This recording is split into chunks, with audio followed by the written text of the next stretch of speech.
Superstitions. Okay, maybe it's just maybe I mean I'm sure we have our own superstitions here in America, but it was just weird. The funny thing was going over to Hungary and hearing all sorts of like facts or like commonly known like things that like everybody there accepts that I'd never heard of in my whole entire life here in America. They have this thing where they say if you sit on a cold bench, you're gonna like I don't even know how to describe it in English, but they use the word to catch a cold, but with the co-verb or the like attachment at the front of the verb meaning up. So it's like to catch a cold up, fel, fasni. Fasni is to catch a cold and fel means up. So if you sit on a cold bench, you're gonna fel fasni, and they say that like especially the old people, if they see you sitting on a cold bench, they're gonna be like, you're gonna fel fasni, and I'm like, no, I won't. I've never heard of this. Apparently it was some like I don't know if it may there might be some legitimacy to it, but as far as like an actual thing that can happen to you, but I'd never heard of this before, so I honestly don't know. But my mom never told me that I had to beware of cold benches, so the toilets are so different. Like this might sound kind of funny, but here in America we have these like big dishes filled with water. Over there they either have like a platform that that you have to go to the bathroom on, and then like the hole, or some of them do have more of a bowl shape like we do here, but it's not as full with water. And so it's kind of weird. The platform one kind of bothered me a lot for a long time because I felt like it contributed to the bathroom being more smelly a lot. I think the biggest thing that like stood out right off the bat, other than the fact that everyone's speaking in a different language that I don't understand, was the fact that a lot more people smoke in Hungary than here in the States. So like pretty much almost like half the people you see on the street are smoking a cigarette. One of the coolest things about Hungarians that you'll notice if you are not Hungarian and you get to know Hungarians is they tend to be really, really, really nice to you if they let you in their house. So like when we would get let into people's houses, they would always give us something to drink at least, or even something to eat a lot of the time. And I feel like that's a kind of custom that's totally missing in America. But like literally you go into someone's house, it's kind of like an expectation there, I guess, that you offer something to the guest as the host. And so we always got like baked goods, just tasty treats, or even dinner a lot of times. And I thought that was super cool. It's something I want to adopt in my personal home. They say a lot of the times of Americans that we're superficial and not always genuine. I feel like our superficialness is more of a cultural polite thing here, but I do appreciate that Hungarians in a certain way are more direct and more forward with each other. They won't beat around the bush as much. Over in Hungary, it's not a thing to greet random strangers on the street, and they will look at you weird if you say hello just randomly. Maybe they won't take offense, but they're gonna think you're weird. It's just not a thing.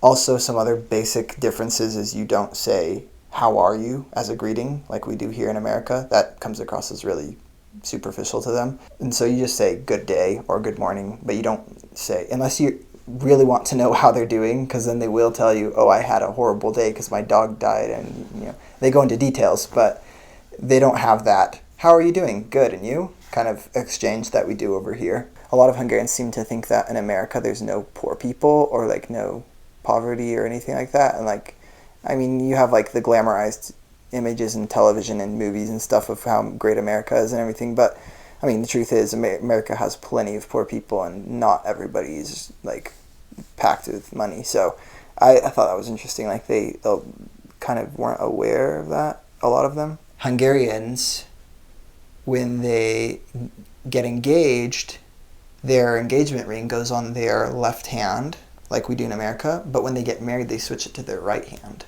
My favorite food, I guess, that I had first tried in Hungary, it's not necessarily specifically Hungarian food, is stuffed cabbage. I like to think of it as like a cabbage burrito, so it's a cabbage filled with like meat and rice that you slow boil basically in a big pot with like tomato sauce.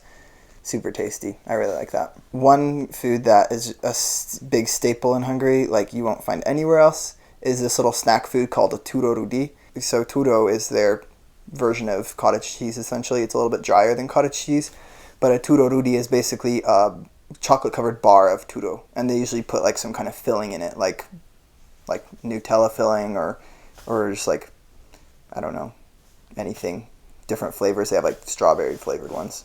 They do have pig jello and like blood sausage and stuff. I never had to try any of that. Thank heavens. I was praying I would never have to try any.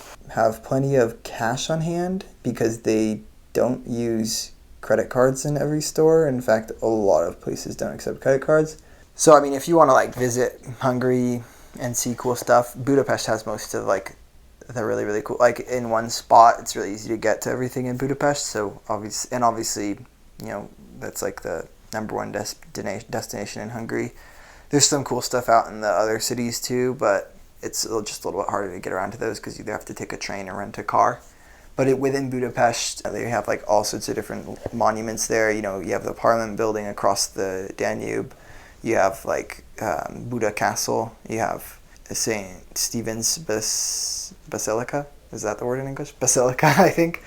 And they have a bunch of actually really cool thermal baths, which I thought was really neat because apparently it's like a huge thing there. When I went back to visit, I went to one of those baths. It's like super cool. They had like this tub out on the roof even that was heated water, and this was like it was like cold weather outside, but we were just like out in this hot tub essentially on the roof of the baths, and it's like overlooking the river going through Budapest, so it was pretty cool. I would definitely recommend going to one of their, like, they have thermal baths all over the place in Budapest and also all over the countryside. Make sure you have a lot of money for public transport tickets, or get like the, you know, week-long or 2-week passes, because otherwise you're going to blow a lot of money on individual tickets, because to get around to everything you're going to be taking, there's trams, buses, metros, everything, like, and trolley buses too. So public transportation is important if you're going to visit a lot of places there.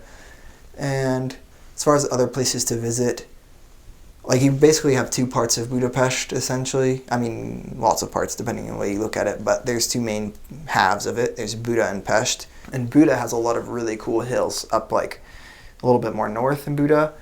And me and my companions went up there a lot, and honestly, it's just, like, beautiful to just walk around. But there's not, like, anything specific up there to go see, but it's really pretty. There's, like, forested hills, and it just looks cool.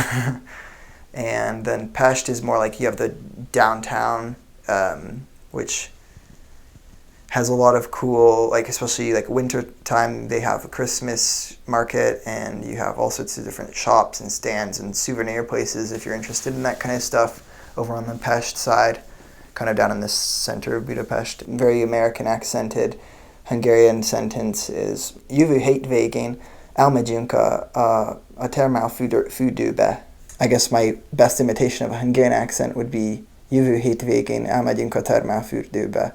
They just clip the consonants more. They don't add as much to the consonants. In American English, we say stuff like please, and don't.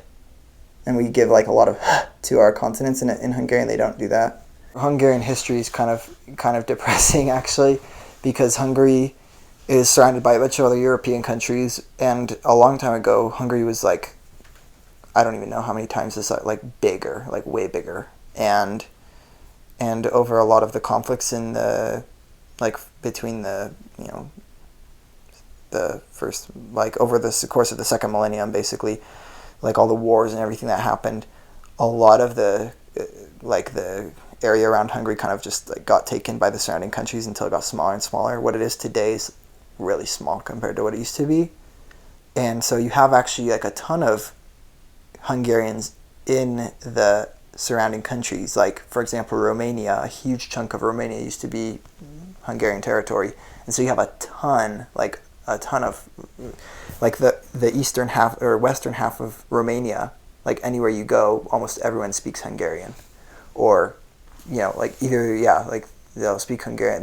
They have, like, separate Hungarian schools there and separate Romanian schools.